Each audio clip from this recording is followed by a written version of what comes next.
I'm not gonna lie, from the trailers, this movie looked pretty awesome.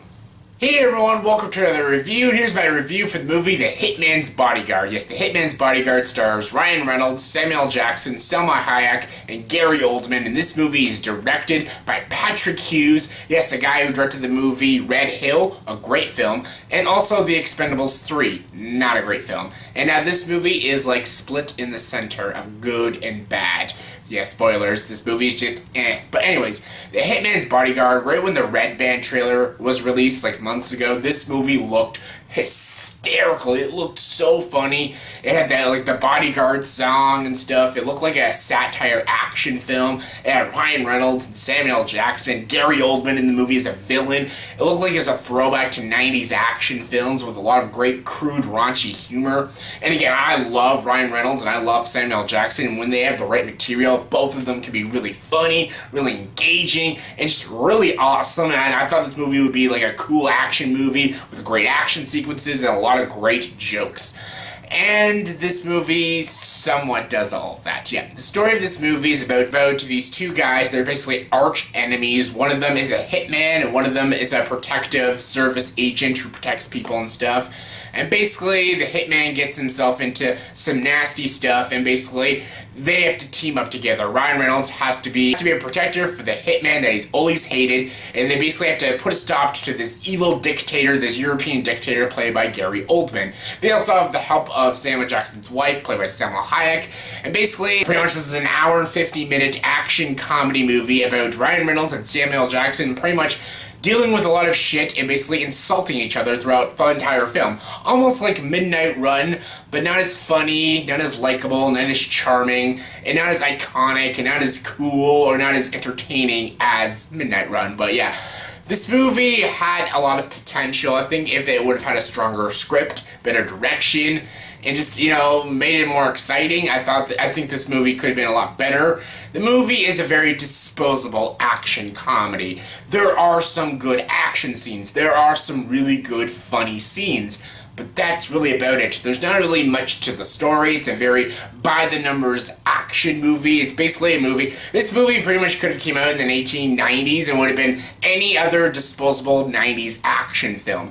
It's not like a great one like Speed or Point Break. It has the cheesiness of like a Point Break, but it's not a Point Break and stuff. But this movie tries to be clever and try to satirize those kind of films, and it's not very clever. And the movie, again, it's like a bickering movie between Ryan Reynolds and Samuel Jackson. Basically them insulting each other most of the film. Again, like Midnight Run, but not as funny. Some of the jokes do land, but some of them really fall flat.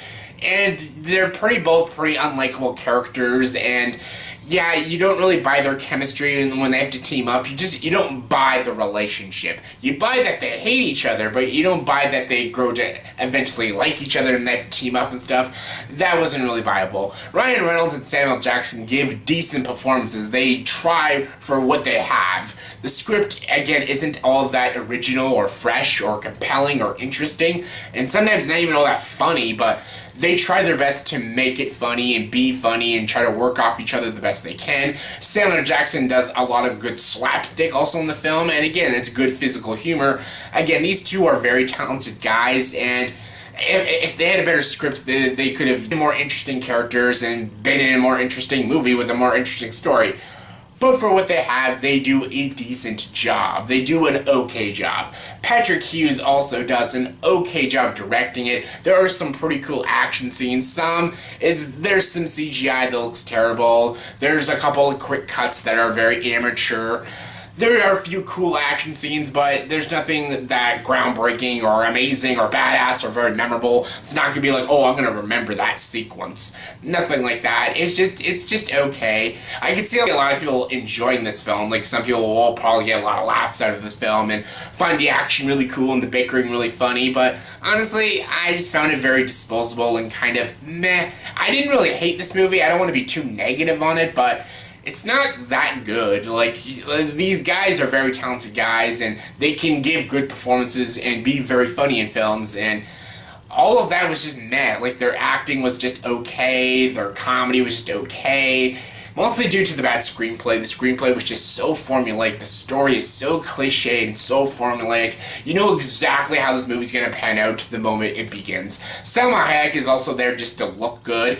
Gary Oldman was good. I liked the throwback to Gary Oldman because Gary Oldman was like a villain in almost every 90s action film, and he was enjoyable to watch as a villain. I always love watching Gary Oldman as a villain. But again, this movie, it's just a very disposable action comedy. It's a bit overly long, too. Again, there's a few good action scenes, a few good comedic scenes. The two leads are okay, but nothing that special. Like, it's very forgettable. I probably won't even remember this movie within the next few months. It's a very forgettable, disposable, generic action comedy. There is some good stuff in it. I can definitely see there might be a fan base for this film. I think maybe some people who have like hardcore nostalgia for 90s action films, they might get a kick out of it, but you know, I grew up on 90s action films and I didn't get a huge kick out of it, but again, it might hit certain people a certain way.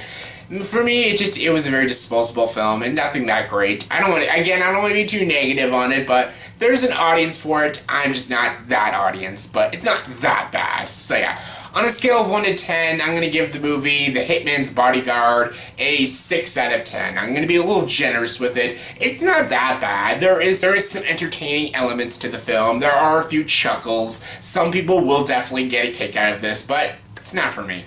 So yeah, that was my review for the movie The Hitman's Bodyguard. So in the comment section below, please tell me, what is your favorite buddy action movie? Yes, favorite buddy action movie. My favorite buddy action movie is Lethal Weapon. But what is your favorite? Comment below, let me know. And as always for this video, please like, subscribe to this channel, and join the dark side.